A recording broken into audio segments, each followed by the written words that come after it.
ഇടത് സർക്കാർ അധികാരത്തിലെത്തിയ ശേഷം ചുമത്തിയ UAPA കേസുകളിൽ പലതും വിവാദമായ സാഹചര്യത്തിലാണ് പരിശോധിക്കാൻ DGPയെ സർക്കാർ ചുമതലപ്പെടുത്തിയത്. ലോക്നാഥ് ബെഹ്റയും ഹെഡ്ക്വാർട്ടേഴ്സ് IG സുരേഷ് രാജ് പുരോഹിതും നിയമവിദഗ്ധരും അടങ്ങുന്ന സമിതി 2012 മുതൽ രജിസ്റ്റർ ചെയ്ത 162 കേസുകൾ പരിശോധിച്ചു.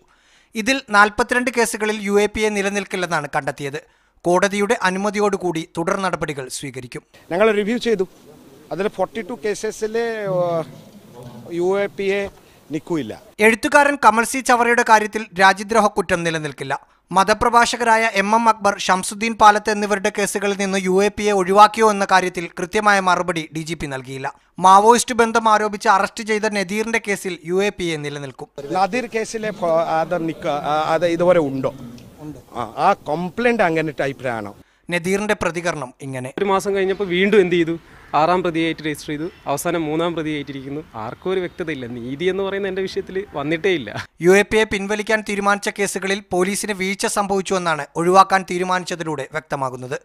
റാഹീസ് റഷീദ്, മീഡിയ 1, തിരുവനന്തപുരം.